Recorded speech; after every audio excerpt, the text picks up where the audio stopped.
Hi, I'm Jagger May. I'm Steven. And I'm Randy. And welcome to Three Guys, One Couch. Today we're going to talk about Tebow and his treatment with the New York Jets. The struggling Lakers. And the NFC East playoff hunt.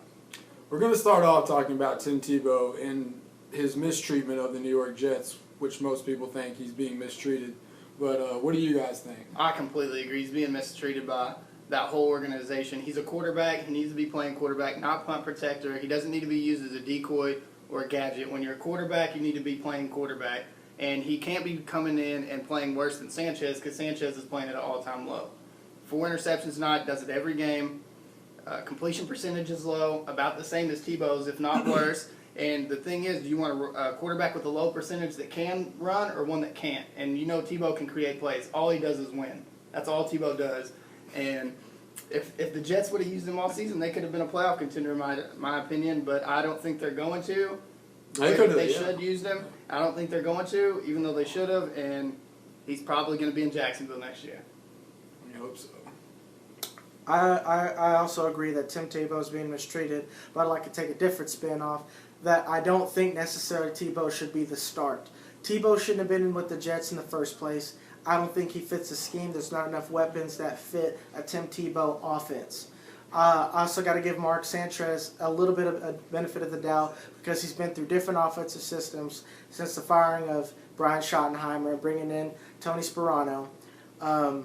I think Mike Tannenbaum and Rex Ryan need to be fired. One with Rex Ryan is, and Tony Sparano even for that because he's calling the plays, you can't let a quarterback get in rhythm if you're switching him out all the time. Very few quarterbacks can do that. I mean, Colin Kaepernick and Alex Smith did that a little bit, but eventually they just went with Colin Kaepernick. Like I said, Mark Sanchez, to me, his rookie year was his best year, and he's regressed since then, which shows to me that there's something there. It's just not being there with Rex Ryan. I think Tim Tebow would benefit better elsewhere. If they put him in now, who is he going to throw the ball to? All they have is Braylon Edwards now, and he's spotty at best. The running game is weak. All they have is Sean Green, spotty at best. So I think Tim Tebow being brought in is a mistake, and it shouldn't happen in the first place. I like Greg McElroy. I can't really give much to judge on besides the fact that he won a game, something Mark Sanchez hasn't done, and Tim Tebow and Greg McElroy have done now, is win a game. Granted, Tim Tebow did it last year, but Greg McElroy, he lost 1 game since high school. I think that's a stat you can't ignore. You should at least give the young man a shot. And he almost broke the record for the highest Wonderlic score. Obviously, is bright. See, I agree with your point of the overall treatment of the quarterbacks, but for your argument's sake, they have stuck their wagon to Sanchez in some respect. Yeah. Because, I mean, look how he played tonight. They stuck Tebow in for 1 series, but if they're going to play Tebow, they need to play him the whole game. They don't need to just stick him in the series. It's not fair to Tebow, and it's not fair to Sanchez. But Sanchez should have been pulled. I mean, there's no doubt about it. He threw 4 interceptions tonight. His team scored 10 points, and it's been happening all season. I mean, there's no excuse for it. A change needed to be made. You need to fire the offensive coordinator, or you need to make a change at quarterback. That's usually what every team does. Yeah, I agree. So a change needs to be made. I believe Rex Ryan should be fired after tonight. Yeah, I don't think Tannenbaum should be gone. Not Schottenheimer, but Sparano should be gone. The GM should probably be gone too. Tannenbaum. After tonight, I think there's no excuse for that because this is not the first time this has happened. I don't, especially after the Thanksgiving game, the way Mark Sanchez played and embarrassed the organization. They still have him playing quarterback. So you think that next week Tebow should be the man? I agree. Well, I don't know. It's too late now. I mean, that's and that's why I think you misunderstood my argument. I'm not saying they should go with Mark Sanchez. I'm just saying it's not Mark. No, I understand what you're saying. You said they should stick with 1 quarterback, and in some retrospect, they have. It shouldn't be him. The thing I wanted to talk about was when you were talking about Greg McElroy not losing a game since high school. What about what Tebow did in college? In high school. And what he did last year with the Broncos winning the playoff games. I would make an argument.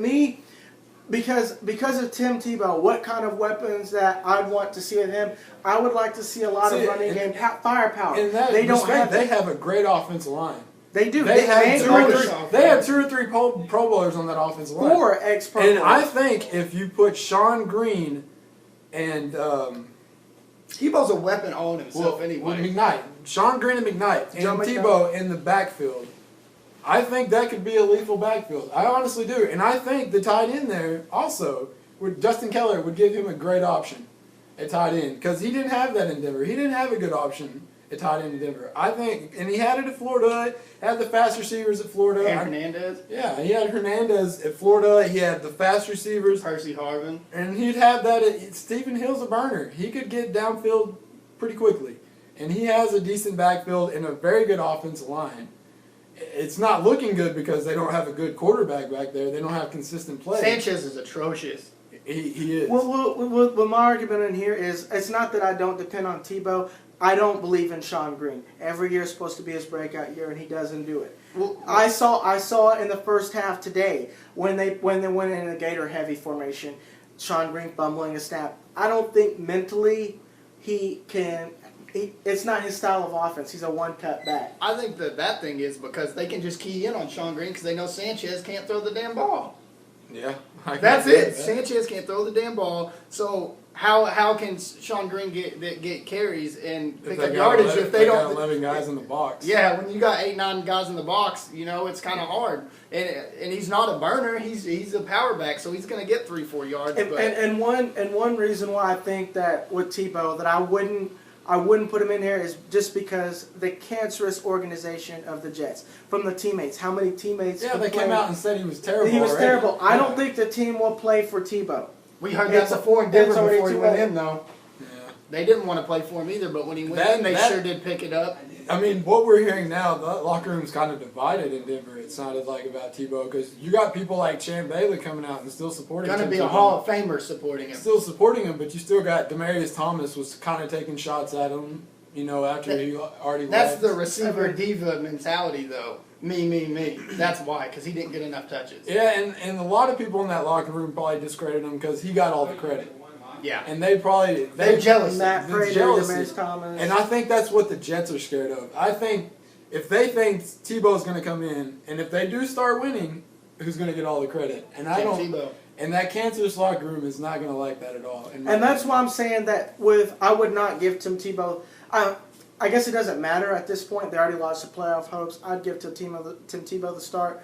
But I'd want to see what you could do with the young quarterback you drafted in Greg McElroy. At this point, I would probably rather see I'd rather see McElroy get rid of Tebow in the offseason. They need There's too many other. He could play for the Cardinals. Anyone could do better. There's so many places where quarterbacks to go. I would look in because they're obviously not going to keep Tebow. I would look towards McElroy and get rid of Tebow.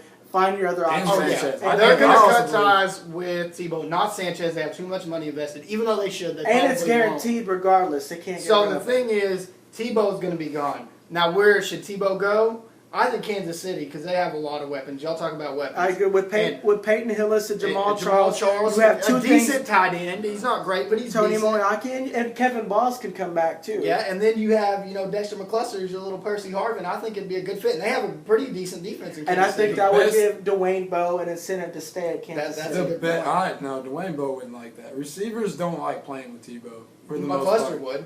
I think McCluster might, but I'm going to probably have to say Jacksonville. That would be the best move. Hometown boy. That would be the best move the Jacksonville Jaguars. They would sell out every game, something they never do. Even with Tebow, they knew that he most likely wasn't going to play a couple weeks back when the Jets went to Jacksonville.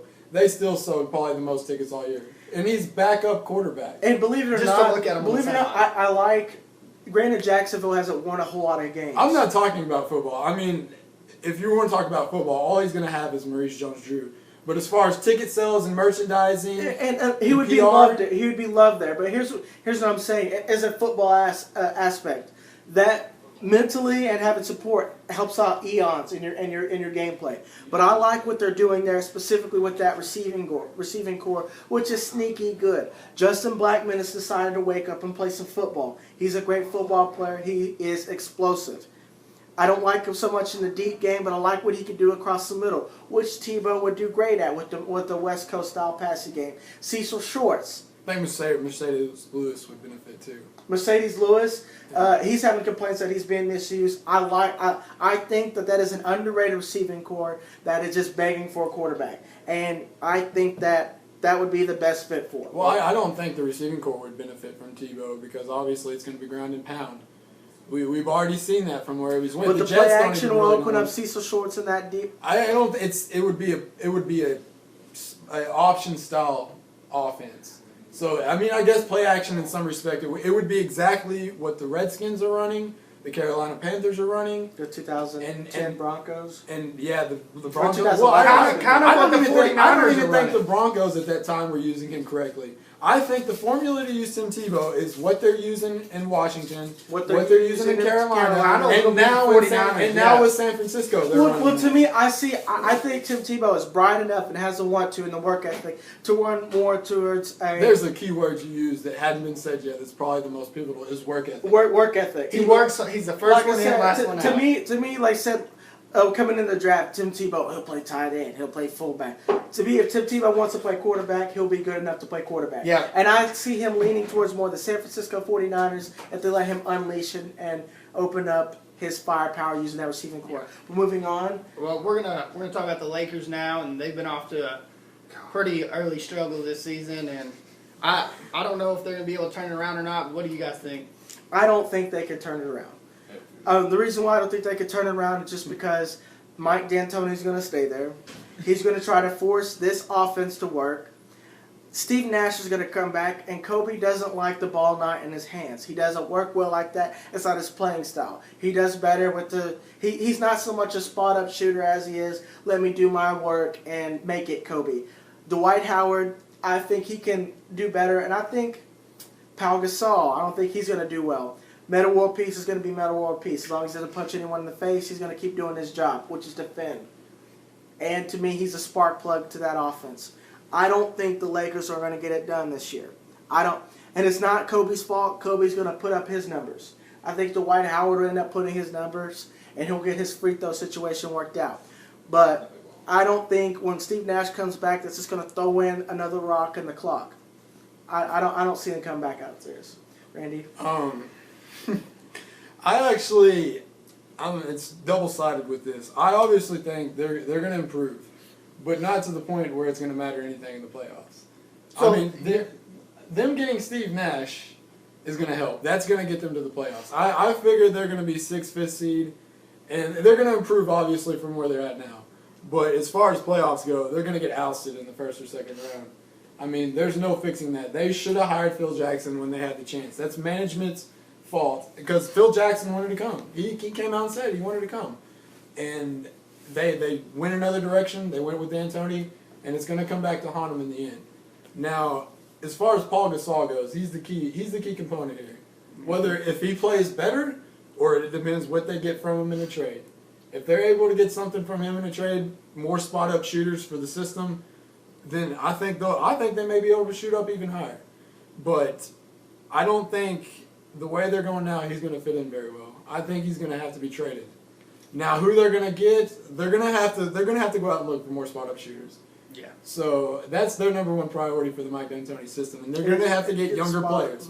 They're going to have to get younger, faster Kind of like players. what they got with Jody Meeks right now. He's doing pretty He's well. doing at good, that but point. and to me, he could be a spot-up shooter. Kobe is, he's a one-on-one isolation player. And the thing about Kobe is, the more he scores, the more they lose. It's not the formula. He's not selfish though, because early this season he's been playing. I haven't without said that Steve he Nash. was selfish. I know. I'm just saying. The more he scores, the more they lose. So that formula is not going to work. They're going to have to find a way to make it work. I agree because I don't think Kobe can flourish with more than one other star with him. Now it's my 2 minutes. Anyways, the big thing is, you said it, Paul Gasol. Paul Gasol is the key to all of it because he's one of the most talented big men in the game, finesse-wise. And he can run the pick and roll when Steve Nash comes back, which is something we've seen that Dwight Howard's struggling with, even without Steve Nash on there. So I think that Paul Gasol is the key. And you were talking about trading him. They've been trying to look for Josh Smith, to try to package him to get Josh Smith, which is not the right thing because Josh Smith is not the spot-up shooter they need. Yeah, there's a lot of people. Yeah, there's a lot of people wanting Josh Smith, but I think, like you, Lakers be a 5-6 seed, and they'll probably lose in the second round. Because if they run into a team like Oklahoma City or San Antonio, or even their own Los Angeles team, or Los Angeles Clippers, or maybe even Looks the really Warriors, good. the way the Warriors have been playing, I don't know if they can beat them. I don't think that'll last. But to me, I don't see them. To me, they're key. I understand your Pau Gasol thing. I don't think Pau Gasol and Steve Nash can survive. I don't think Kobe. Steve Nash, he'll flourish. That's why I'm his saying. offense. That's why I'm going to say when he comes back. Kobe's going to have to give up the ball, and Kobe doesn't. Kobe do will that. do anything to win. I don't believe it. I don't Kobe believe will it. do anything. Kobe doesn't believe he can win without the ball in his hands, and I'm not discrediting it because he does tremendous with it. But like Randy said, the more Kobe scores, the more they lose because he tries to put the team on the back and he tries to do too much. Steve Nash is a maestro with the ball. I love Steve Nash and I love what he can do in the offense. But I don't think that Kobe and Steve Nash can do it. To me, if they had Kobe and Dwight Howard and Metta World Peace, they could win championships. Because that's to me the old They Kobe have him shot. now, and they're not going to do it though. I don't think Steve Nash and Kobe can coexist. I think they're perfect for each other. I don't Steve think Nash they're perfect. No, they're not perfect. I agree in some respects with Jagger, but I just don't think it's going to work for a championship. I don't think it's the championship formula. It will be It's not the same thing it was in Phoenix. It'll put up a lot of points. It'll win you some games, but you So don't the get enough thing about defense. difference from them and Phoenix is they have 3 All-NBA defenders on this team. Dwight Howard, he's just a natural defender. Yeah. I don't think a system is going to affect him. Kobe Bryant. Metta World Peace is a natural defender. So is Kobe. And Kobe Bryant is just a natural defender. I don't think that's going to be the problem. I just don't think the team they have constructed right now with the Mike D'Antoni system is the formula for them to win a championship. It's a formula for them to win games and sell tickets and put up pretty numbers, but it's not going to be a formula for them to win It's all up to championships. me. It's all up to Kobe to win a championship. If he's willing to sacrifice having the ball and be a spot. Even then, I don't think they'll win a championship. Even if Kobe bought into the system, gave Steve Nash the ball, I still don't think that's They're not at this point. They're not young enough to get past Oklahoma City. That's their problem. That's a problem, and I think But I their think own they Los have- Angeles team is surpassing them But by today. But one thing, another thing, I think with Oklahoma City, I think the Lakers could give them a run. One, the Lakers are much like the Patriots or any other team in any other organization, the Yankees. They're postseason players, and they have a lot more depth than Oklahoma City. They weren't postseason players last year when they got blew out. Now Oklahoma City destroyed them. But now they have more depth. No, they're the weakest team in depth. They took a big step Because back in you know who their backup depth. point guard is? Chris Duhon. Terrible. Well, he's their starting point guard. Well, he's now, yeah, terrible. Who is Metta World Peace's backup? Antoine Jameson? Yeah, I thought that was going to be a good pickup. You ever seen some of his games? So inconsistent, it's ridiculous. No depth at big man. Jordan Hill's average at They best. took a big step back in depth. And playoffs, and they're not They young were enough. terrible in depth last year. they're worse this year. They're worse this year. in my They're opinion. by far worse. Okay. They're Yeah, depth. I just think that they're not young enough. They don't have the legs to run with Oklahoma City or LA, and San Antonio is just a better team. I mean, they're San Antonio is the best coached team in the league. and they're better coached, obviously. And either way, I don't think anybody that comes out of the West, I think the East is going to win it this year. It's looking like the muscles are in the East. Knicks are looking strong the way that they played against the Heat, especially. Brooklyn. Yeah, and you got Brooklyn and Boston will get it together. As the season Atlanta's goes looking on. strong. Atlanta's looking strong. The East is really deep. So I think the East is going to probably take. There's the a lot NBA of teams that could come out of the East. Yeah. And in the West, it's basically a three-man race. To me, it's Miami and the Knicks to lose. That's the way I see it.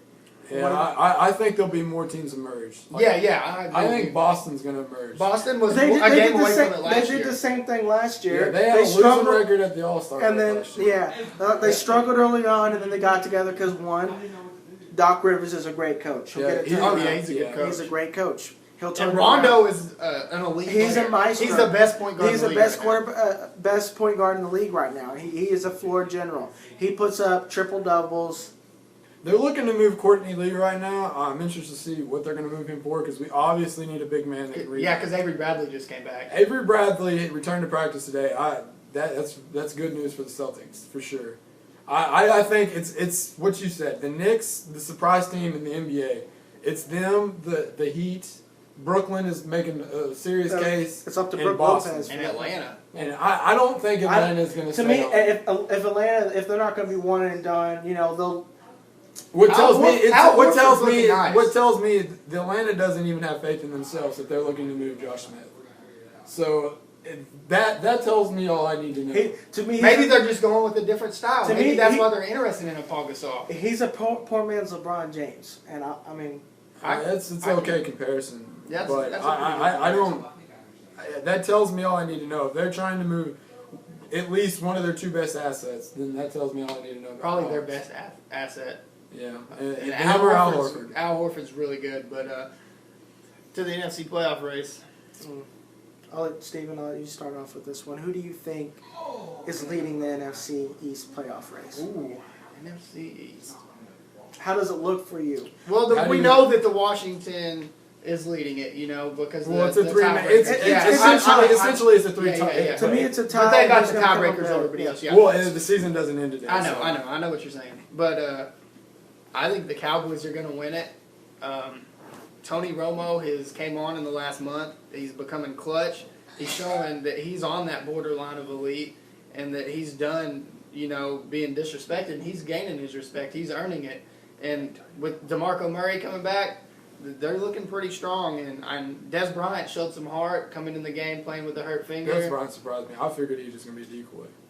Yeah, but he caught that touchdown. He came out and caught it. That's what I'm 4 saying. catches, Yeah. 59 yards touchdown. That's amazing, to come out. It is. He's risking losing, feeling in his finger and Yeah. stuff, I mean. What do you think? He's a tough son of a gun. I'll give you that.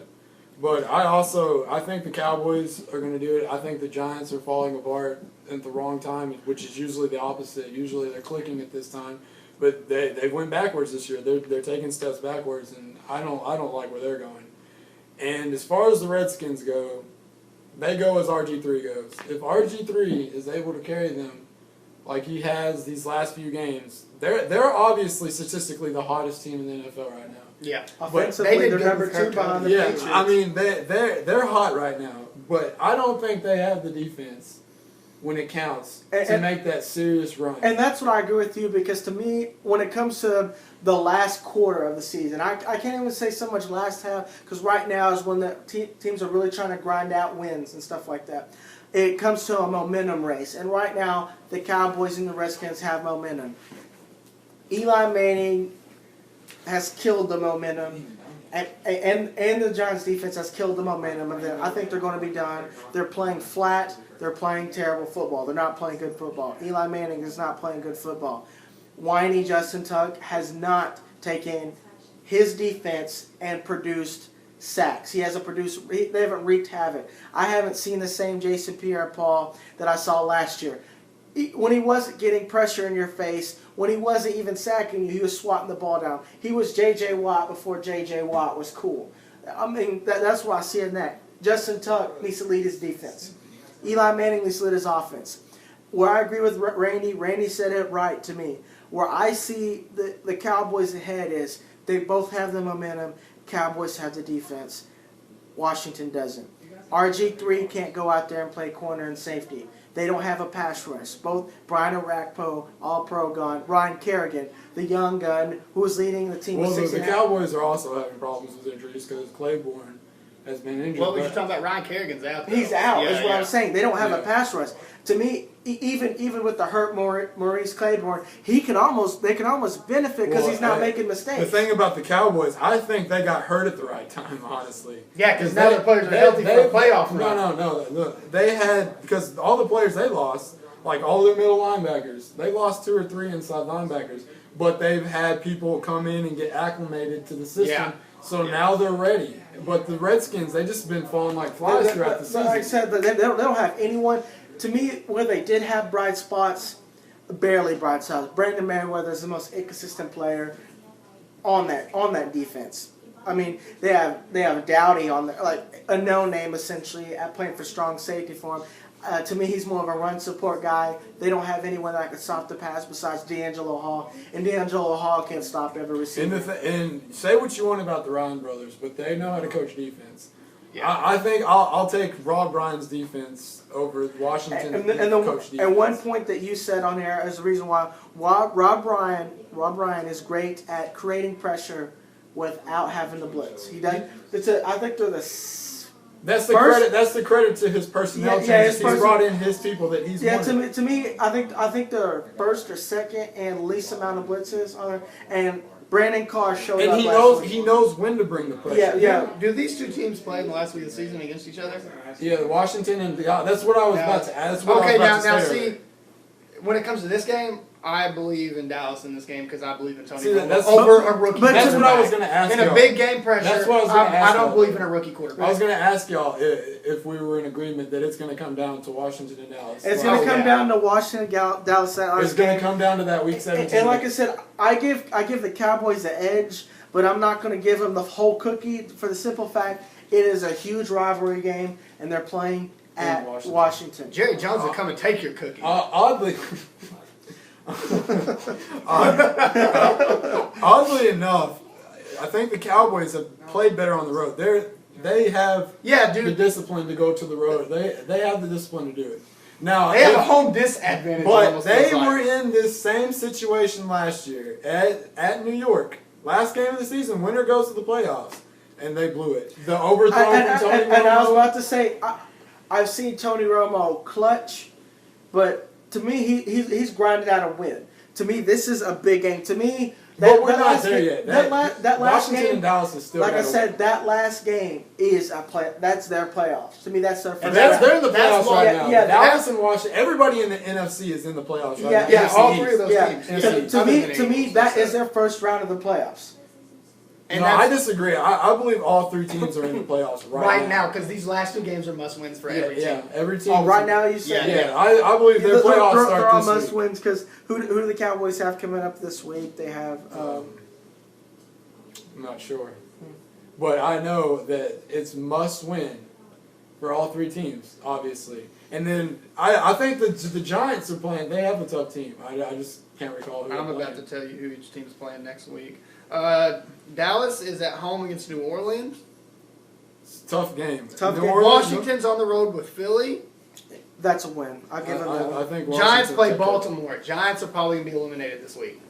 I believe To that. me, both I'm teams are looking in playing. Dallas. I'm looking in Dallas, Texas, for the game of the week in the NFC East. The Dallas has got the toughest matchup. Yeah, The interesting Sad. thing about that is people are already talking about Sean Payton may be their coach next year, and then the whole Well, Saints. I think the Cowboys get in the playoffs. Jason Garrett's saying. Well, to me, a game that's interesting to me, but I don't think it'll be interesting. Actually, I think it'll be interesting to watch because I see two organizations with the Baltimore Ravens and the New York Giants that they're trying every way to lose. They're both being Big game for Baltimore. It's a big game for Baltimore. Is Yeah, what I'm they- saying to you. They're both playing flat. They're not playing at the caliber of what they're expected to play in. That's an interesting game. They're both in the same situation. To me, that's almost a game in the week. I expect to see Ray Lewis out there for the Ravens. I expect to see Ray Lewis. I want to see Joe Flacco. I want to see if Joe Flacco is the person he claimed to be in the offseason.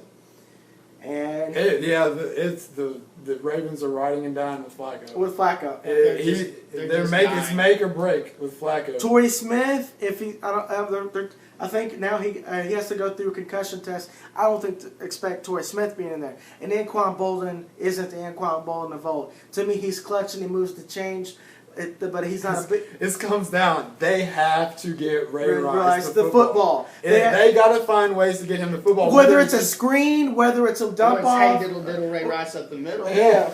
like I said, like that. That's what they need to do. Ray Rice is that offense. It flows to the one person I like that showed up is Dennis Pitta. Dennis Pitta showing up last game. But he said it right. I can't even Hey, talk. little diddle, Ray Rice at the middle. That wins. Yeah, give me that. That wins. To me, that is their offense. That's what it's got to be to win a game. Is hey, diddle Ray Rice in the middle. Hey, You see on that no down, he caught the ball. Yeah, That was- that fourth and 30. Oh my one of the greatest God. plays in NFL That was history. so amazing. He's a tremendous football player, but I agree with you. Dallas has a tougher matchup. The Saints, their defense has showed up. Not as much as they give up yards, but they don't break, and they've created turnovers. They've created turnovers, and turnovers generally win games.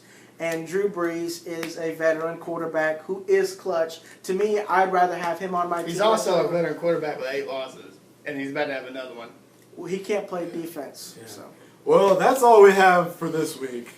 Just tune in for the next episode. Don't forget to look at the annotations below. Follow us on Twitter. Follow us on Twitter. So, and just tune in next week. Just keep on track. If you like this, share it to your friends. Comment on us and give us some advice if you think we need some. Yeah, something. If you got questions, leave the questions in the comment box and we'll answer them. Tell us we're good. Tell us we suck. Just comment below. Just give us your thoughts. Just share us. Just chat it up with us. We'll comment back to you. We'll respond for sure. But just tune in for next time. Look for us. Share it with your friends if you like us. But that's all. We'll see you next time. See you next week.